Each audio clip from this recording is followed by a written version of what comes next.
우리의 소망의 근거는 이란 제목으로 하나님의 말씀을 나누도록 하겠습니다. 로마서 1장부터 4장까지는 어떤 내용이냐면 이 자격 없고 죄 많은 나를 구원해 주신, 아직 내가 의롭지 않은데 의롭다고 인정해 주신, 그 칭의로 인도하신 하나님의 사랑에 대해서 이야기하고 있습니다. 그럼 5장에는 어떤 내용이 나올까요? 이신 칭의에 우리가 은혜를 받았으니까 열심히 노력해서 성화의 과정을 이루어서 영화까지 나아가겠다. 그런데 이렇게 로마서를 읽으시면 잘못 이해하신 것입니다. 하나님이 시작하신 구원의 역사가 내가 어떤 자리에 빠지든지 내 상태와 상관없이 하나님께서 완전한 구원의 자리로 인도해 주실 것이라는 그 믿음과 확신의 소망을 노래하는 은혜의 말씀이 바로 오늘 본문의 말씀입니다. 오늘 이 말씀을 통해서 우리 얼굴에 가리어 있는 모든 수건이 벗겨지고 사랑의 확신 가운데 흔들리지 않는 소망의 신앙생활 하시기를 예수님의 이름으로 축원드립니다. 여러분, 과거 연애하실 때를 한번 떠올려 보실까요? 언제 즐겁고 언제 마음이 다운됩니까? 상대방이 나한테 잘해줄 때, 우리 연락이 잘 되고 그 사람이 어제와 동일하게 나를 사랑한다라고 느낄 때, 그럴 때 마음이 기쁘고 안정감이 느끼지 않습니까? 표정에 연애를 안 해보신, 다 중매로 하신 것이죠. 네. 그런데 연락이 잘 되던 사람이 연락이 안 되고 또 약속을 어기고 하면 어떻습니까? 이 사람이 딴 마음을 먹었나 보다 불안하고 다운되죠. 천일 동안이란 유명한 노래가 있습니다. 저 중학교 때 유행했던 노래인데 처음 가사가 이렇게 시작합니다. 천일 동안 우리의 사랑은 영원할 거라 믿었었죠. 어리석게도 그런 줄만 알고 있었죠. 마음이 뜨거울 때는 영원할 거라고 생각했는데 어떻습니까? 천일 지나 헤어지고 나니 자신의 믿음이 어리석었다고 깨달은 것이죠. 그만큼 인간의 사랑은 허약하고 불완전함을 보여줍니다. 그러니까 소망을 사람의 사랑에 두면 어떻습니까? 일이 일비하게 되죠. 사람의 사랑은 불완전하고 조건적이기 때문입니다. 사람의 사랑에 소망을 두는 한 계속해서 우리는 흔들리게 되어 있습니다. 우리가 세상에 조건적인 사랑에 많이 노출되어 있기 때문에 많은 교인들도 하나님의 사랑이 조건적이라고 생각합니다. 무엇인가 내가 옳은 일을 하고 무엇인가 헌신을 해야 구원받고 복을 받는다라고 생각합니다. 세상에서 잘 나가고 내가 헌금을 많이 하고 부어지는 봉사를 많이 하면 교회 안에서 당당하지만 내 삶이 어려워지고 또 교회에 무엇인가 도움을 주지 못하면 주눅드는 그러한 이유는 왜입니까? 바로 조건적인 사랑에 우리가 익숙해져 버려 있는 것이죠. 이렇게 조건적인 하나님을 믿는 것이 바로 율법주의입니다. 제가 학창 시절에 성공한 사람이 나와서 간증하는 이런 일들이 많이 있었는데, 이런 일들이 한국교회에 유행인 적이 있었습니다. 서울대 합격한 사람들이 나와서, 또 아이리브에 합격한 사람들이 나와서 이 시대의 다니엘을 꿈꾸자, 기도하고 열심히 하고 공부 열심히 하고 신앙생활 잘하면 복을 주신다, 나와 같이 당신들도 성공할 수 있습니다, 무엇인가 우리에게 이상적인 막연한 꿈을 줍니다. 여러분, 열심히 하면 좋은 명문대 갈 수 있습니까? 여러분, 기도하고 헌금 많이 하셨더니 자녀가 다 공부 잘합니까? 저도 이런 간증이 진짜인 줄 알고 열심히 했어요. 네. 제가 초등학교 때 130이었는데 고등학교 때 떨어졌더라고요. 106? 머리가 안 좋은데도 열심히 공부했어요. 근데 시간이 지날수록 어떻습니까? 이상은 높고 이상은 명문되고 내 수준이 여기니까 괴리감만 더 커지는 것이죠. 결국 드는 생각은 무엇이냐면, 하나님 나 안 사랑하나 봐. 오히려 이런 간증들이 나에게 어떻게 됩니까? 상처가 되는 것이죠. 결국 교회와 하나님과 멀어져 하나님과 세상 그 접견 지역에서, 그 언저리에서 방황하는 삶을 살게 되는 것이죠. 그런데 저를 이 늪에서 빠져나오게 한 말씀이 바로 오늘 본문의 말씀입니다. 제가 가장 좋아하는 말씀이고 제가 지금 이 순간까지 예수 그리스도를 믿는 이유이기도 합니다. 특별히 6절부터 10절까지 말씀은 성경 전체를 한 단락으로 요약한 십자가의 복음 중에 핵심입니다. 6절을 다 함께 큰 소리로 읽어볼까요? 시작.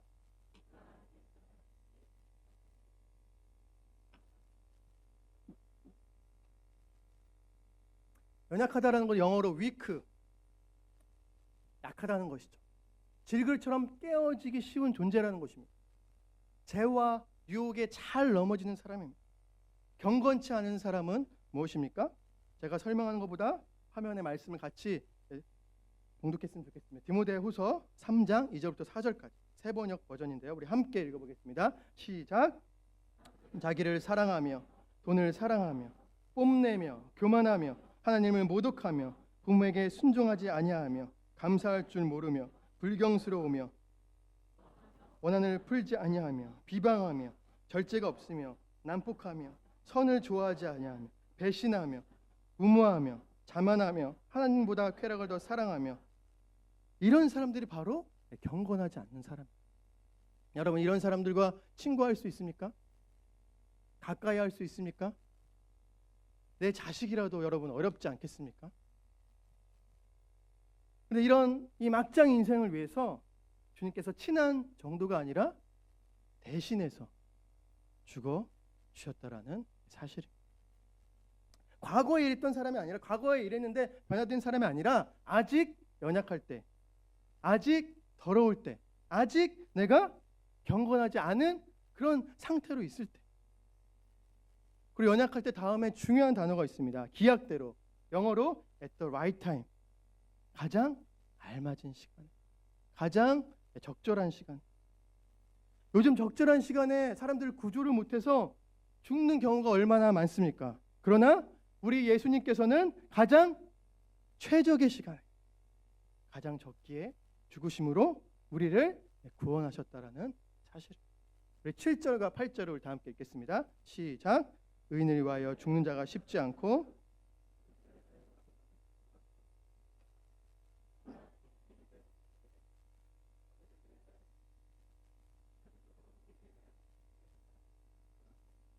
여기서 의인은 원칙적인 사람, 태도가 바르며 고두며 어느 정도 존경받는 사람을 이야기합니다.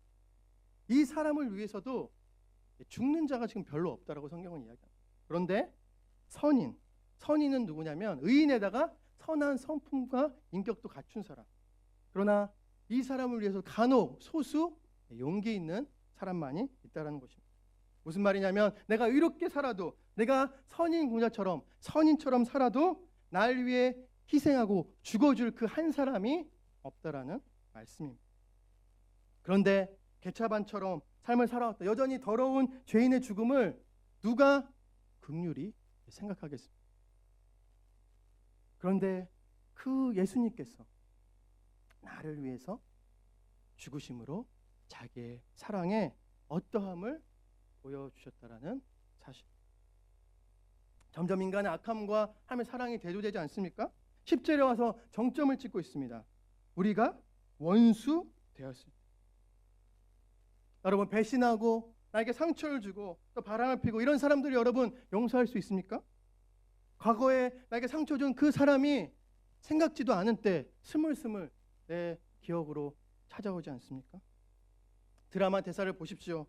얼마나 미우면 지옥 가서라도 내가 너를 저주하겠다. 그런데 주님께서는 누군가에게 그런 미움이 대상이 된 나를 용서할 뿐만 아니라 원수 되었을 때에 그때 나를 살리기 위해서 죽어 주셨다라는 사실입니다. 지금 이 자리에 꽃단장을 앉아있는 이런 거룩한 모습을 위해서 죽으신 것이 아니라 내가 주중에 죄를 지었을 때, 내가 절망하고 눈물 흘릴 그때 그 모습을 위해서 죽어 주셨다는 것. 여러분 이 기막히고 너무 이상한 사랑, 이 세상 어느 누구에게도 경험해보지 못한 사랑, 이 사랑이 바로 예수 그리스도의 십자가입니다. 여러분 머리가 안 착하고, 여러분 얼굴이 안 착하고, 우리 몸매가 안 착하고, 성품이 안 착하고, 영어 점수가 안 착한 사람, 한마디로 스펙이 안 착한 사람, 여러분 그런 사람을 쓰는 기업을 보았습니까? 있으면 저한테 소개해 주시길 바랍니다. 요즘에 동네 구멍가게조차도 기본적인 외모와 학벌을 보고 있습니다. 점점 스펙이 높아지는 이 시대에 많은 젊은이들이 열등감과 패배감에 시달리고 있습니다. 왜 그렇습니까? 있는 모습 그대로, 내 스펙 그대로 받아주는 데가 아무 데도 없으니까. 저도 청년 때 열등감과 패배감에 빠져서 방황할 때가 있었습니다.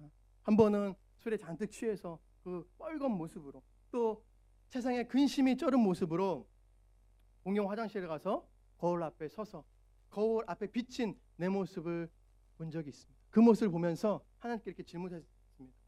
주님, 예전에 주님을 찬양하고 주님께 눈물 흘리고 내가 선교사로 헌신하겠습니다. 그런 모습이 아니고요. 바로 이 모습도 주님 사랑하시나요? 지금 바로 이 모습, 거울에 비친 이 모습을 주님 사랑하시나요? 아무런 음성이 들리지.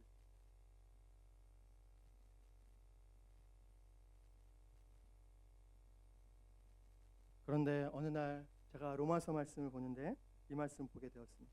너는 아직 연약할 때, 너가 아직 죄인 되었을 때, 너가 원수 되었을 때, 너를 위하여 죽으심으로 하나님께서 너에 대한 자기의 사랑을 확증하셨느니라.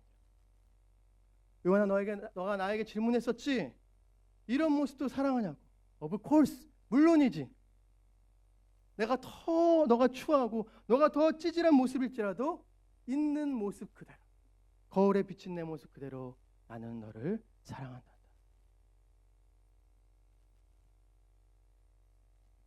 너의 인생의 소망의 근것은 너의 행위와 너의 모습에 있는 것이 아니라 물과 피를 다 쏟으면서 죽기까지 너를 사랑한 예수 그리스도의 십자가에 있단다. 그날 저는 교회 생활을 오래 했지만 어느 강단에서도 들어보지 못한 복음의 소식을 처음 들었습니다. 술을 먹지 말라는 얘기를 많이 들었죠. 거짓말을 하지 말라는 얘기를 많이 들었죠. 거룩하게 살아라 얘기는 많이 들었죠. 그러나 너가 실패했어도 괜찮아, 너가 망가졌어도 괜찮아, 너가 술 취하고 그렇게 망나니 돼도 괜찮아, 있는 모습 그대로 교회에 나오거라 하는 얘기는 들어본 적이 없었거든요. 그 이후로 제가 지금 이 순간까지 예수 그리스도를 사랑하고 믿는 이유는 딱 한 가지입니다. 내가 아직 연약할 때, 내가 아직 죄인일 때, 내가 아직 원수 되었을 때, 목사 되었을 때가 아니라 추하고 더러울 때 자격 없는 저를 사랑해 주셨고, 여러분이 잘 아는 김재망 목사님 아들 김효셉 목사님이라고 있습니다. 이 목사님은 혼혈하죠. 어머니가 트루디 사모님의 미국 분이니까. 그래서 어렸을 때 그 혼혈에 대한 상처와 아픔, 나는 한국 사람인가? 나는 아메리칸인가?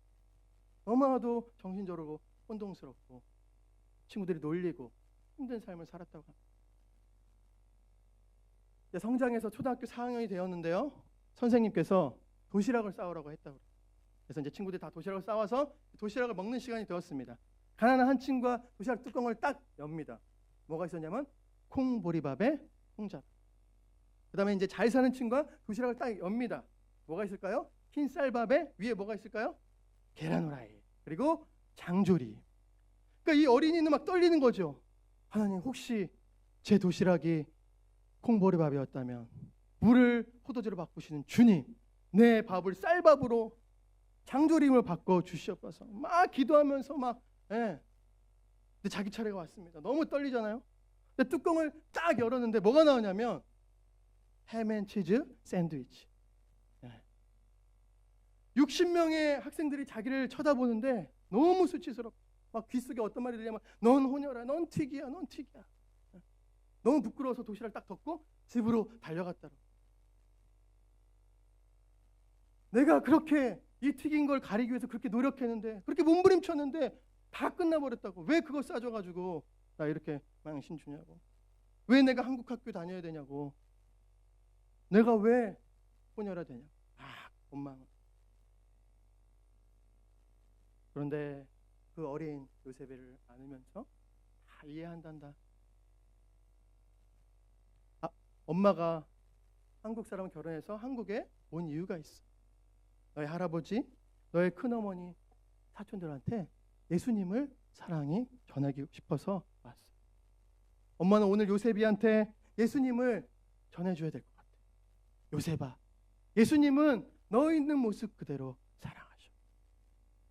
너의 튀긴 모습, 혼혈아인 모습 그대로 예수님은 사랑하셔.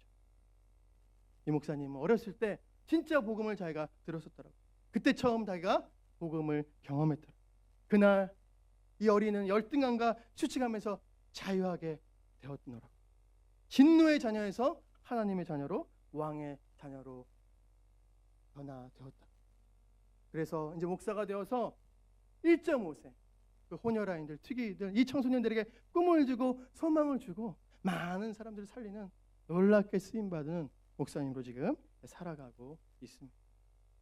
사랑 여러분, 삶 가운데 자녀들에게 여러분 복음을 들려주시기를 바랍니다. 직장 동료들에게 복음을 들려주세요. 여러분 윤리 도덕으로는, 교훈으로는, 율법으로는 사람 절대 변화되지 않습니다. 가난한 그때, 부끄러운 그때, 못난 그때 받아주시는 예수 그리스도의 사랑의 복음만이 우리를 변화시키는 줄 믿습니다. 여러분, 여러분의 소망의 근거는 어디에 있습니까? 남편과 아내의 사랑에 있습니까? 여러분이 가진 스펙에 있습니까? 여러분이 가지고 있는 돈과 권력과 명예에 있습니까? 다 흔들리게 될 것입니다. 어느 날 다 사라지게 될 것입니다. 그러나 예수 그리스도 십자가에 소망을 둔 사람은 흔들리지 않는 사람, 환난과 공고를 말라도 즐거워할 수 있는 사람, 세상을 바꾸는 믿음의 사람이 될 줄 믿습니다. 그 이해할 수 없는 사랑을 받은 사람이 성도거든요. 그래서 성도는 박해 가운데, 환난 가운데 기뻐할 수 있는 것이죠. 자랑할 것이 있습니다. 감당할 수 없는 사랑을 받았고, 사랑받는 아이의 얼굴 보십시오. 얼마나 얼굴이 환하고 밝지 않습니까? 그런데 우리는 이 놀라운 사랑을 잊고 살 때가 너무 많습니다. 감격을 잃어버리고 이 바쁜 세상살이에 그냥 눌려 살아갈 때가 너무 많습니다. 그래서 선하신 하나님께서 성령님을 통해서 계속적으로 우리에게 부어주시기를 원하세요. 또 5절을 다 함께 읽어보겠습니다. 시작.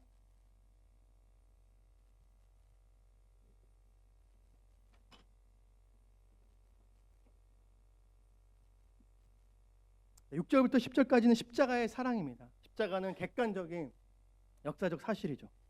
이 말씀을 통해 확인할 수 있는 외적인 확신입니다.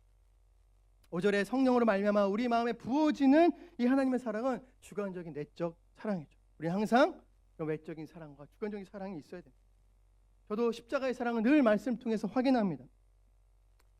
시간이 지나면 어떤 깊은 그 사랑은 흔들리지 않지만 왠지 익숙해지고 드라이해지죠. 첫 사랑, 그 감격은 희미해지는 것을 경험합니다. 그래서 우리는 늘 성령을 통해서 그 십자가의 사랑이 우리 안에 있음을 확인해야 돼요. 그리고 다시 충만히 채워야 합니다. 5절에 마음의 부음바 되미니라는 말씀은 이미 과거에 받은 성령의 역사가 지금도 여전히 유효하다는 것입니다. 지금도 역사하시고 우리의 마음에 메마르지 않도록 끊임없이 탄식하시고 사랑을 부어주시는 분이 바로 성령 하나님이십니다. 작년 초로 기억되는데요. 그때 교회 일이 많았습니다. 교회 많았다기보다는 제가 일 처리를 늦게 했습니다. 늦게 해서 주로 늦게 퇴근할 때였어요. 목회를 늦게 시작하고 한 번도 쉬지 않고 달려왔기 때문에 뭔가 마음이 지친 상태였습니다. 그리고 둘째 아이가 어렸기 때문에 아내도 많이 지치고 힘들어할 그런 상황이었습니다. 늦은 피곤한 상태로 집에 들어갔는데 그날따라 아내가 집안일과 육아로 피곤했는지 막 성토를 하더라고요. 평소 같으면 미안하다고 하고 집안일을 열심히 하던가 육아를 했을 텐데 그날따라 제 마음이 많이 지쳐 있었습니다. 그래서 식탁에 딱 앉아 있었어요. 식탁에. 생각해보니까 내가 너무 고생하는데 내가 이렇게 열심히 일하는 게 가족을 위해서 하는데 너무하다는 생각이 드는 거예요. 그래서 이제 분노를 분출해야겠다. 이 참은 화산을 폭발해야겠다 하니까 놀랐습니다. 그 옆에 이제 보은이가 있었는데요. 5살도 채한 보은이가 뭔가를 느꼈는지 아빠를 보더니 이렇게 얘기합니다. 아빠, 그냥 하지 마. 정말 놀랐어요. 충격을 받았어요. 그 말에 예수님의 말씀보다 권위가 있더라고요. 그래서 왠지 하면 안 될 것 같아요, 그날을. 그래서 애들한테도 덕이 안 되고 난 참아야겠다. 그래서 방에 들어갔어요. 그래서 마음이 왔다 갔다 하는 거죠. 속에서는 계속 참지 마. 억울하지 않니? 폭발해. 근데 갑자기 이제 그 걔가 따라오더니 평소에 안 하던 짓을 하는 거야. 아빠를 꼭 안아주더니 지금도 잊지 못한 그 입술을 귀에 딱 대고, 아빠, 세상에서 아빠를 제일 사랑해. 아빠는 왕의 자녀, 왕자 중에 왕자. 1년 정말 1분 동안 계속해서 제 귓가에 사랑의 고백을. 딸들과 놀아주지 못해서 항상 마음에 미안한 마음이 있었거든요. 좋은 아빠, 좋은 남편, 좋은 목사로 살기 위해서 쉼없이 달려왔지만 어느 하나도 제대로 못한 것 같아서 마음이 매우 속상했거든요. 그런데 우리 주님은 괜찮다라는 거예요. 교회에서 너가 어떠하든지, 가정에서 어떠하든지, 때론 비난의 소리를 듣든지 칭찬의 소리를 듣든지 상관없이 있는 모습 그대로 사랑한다. 너는 목사이기 전에, 아빠이기 전에 내 아들이야. 너는 왕의 자녀야. 놀라운 사랑을 경험했어요. 성령께서 그날 밤 딸을 통해서 메마른 제 가슴 가운데 하나님의 사랑의 담비가 충만하게 부어지는 것을 경험했습니다. 성령으로 말미암아 하나님의 사랑이 우리의 마음에 부은 바 됨이니. 제가 얘기할 때 우리 아빠들 아멘 하시기 바랍니다. 우리 아빠들 화이팅! 네, 우리 아빠들 힘내시기 바랍니다. 네, 가정에서 집안에서 얼마나 힘드세요. 그 얘기를 들으니까 놀랍게도 내 어깨를 짓누르고 있던 천근만큼 무거운 짐이 순식간에 사라지고 내 안에 분노와 섭섭함이, 그 쌓인 그 섭섭함이 눈 녹듯 사라지고요. 놀랍게도 다시 아내를 사랑할 마음이, 다시 설거지를 할 마음이, 또 딸을 사랑할 마음이, 또 교회 성도들을 사랑할 마음이 다시금 생기더라고요, 제 안에. 사랑하는 여러분, 여러분 의무감으로는 여러분 한계가 있습니다. 여러분 책임감으로는 한계가 있어요. 여러분 율법으로는 한계가 있습니다. 성령 하나님께서 우리 마음에 부어주시는 사랑, 여기서 부어주신다는 단어는 흘러 넘친다라는 뜻입니다. 충만하고 이 흘러 넘치는 사랑이 우리의 구원을 가능하게 할 뿐만 아니라 5절 상반절에 무엇을 약속합니까? 소망이 우리를 부끄럽지 않게 한다. 소망이 수치를 당하지 않는다는 것이죠. 그 소망은 환경과 사람을 두지 않기 때문에, 예수 그리스도의 십자가와 성령 하나님의 근거를 두기 때문에 현재뿐만 아니라 마지막 날까지 완전한 구원의 소망이라는 것입니다. 끝까지 주님이 사랑하신다라는 것입니다. 우리 11절 우리 다 함께 읽겠습니다. 시작. 그뿐 아니라 이제 우리로 화목하게 하신 우리 주 예수 그리스도로 말미암아 하나님 안에서 또한 즐거워하느니라. 예수 그리스도의 십자가의 사랑과 하나님께서 과거로부터 지금까지 계속 부어주시는 그 사랑으로 하나님과 원수된 우리는 화목하게 되었습니다. 그리고 이 사랑은 변하지 않는, 바꿀 수 없는 그런 사랑입니다. 이 사랑에 소망을 근거를 둔 사람은 사람과 환경에 상관없이, 내 자신의 어떠함과 상관없이 설사 비참한 자리에 빠질지라도 하나님 안에서 날마다 즐거워할 수 있다라고 로마서 5장은 증거하고 있습니다. 여러분, 한 사람 한 사람이 소망의 근거를 사람에게, 내가 가지고 있는 어떤 것에 두지 않고 늘 있는 모습 그대로 받아주시는 그리스도의 십자가 사랑과 성령님께서 우리 마음 가운데 충만히 부어주시는 그 사랑의 듬으로 흔들리지 않고 예수님 때문에 날마다 즐거워하며 복음의 기쁨을 누리시며 살아가게 되기를 예수님으로 축원드립니다.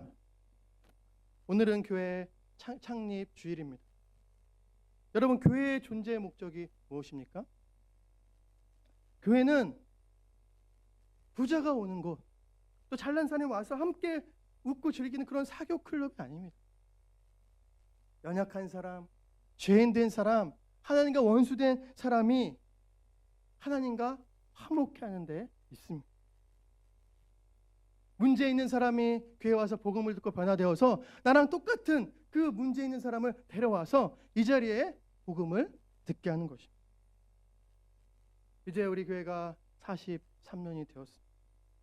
오래된 만큼 본질적인 사명을 감당하는 교회가 되기를 바랍니다. 우리 성도교회가 십자가의 사랑과 성령의 부어주시는 그 사랑의 소망의 근거를 두어서 흔들리지 않는 교회, 하나님 안에서 날마다 즐거워하며 자유하는 그런 복된 교회가 되기를 예수님의 이름으로 축복합니다. 자, 우리 305장 찬양하면서 우리 함께 기도하는 시간을 갖겠습니다. 나 같은 죄인 살리신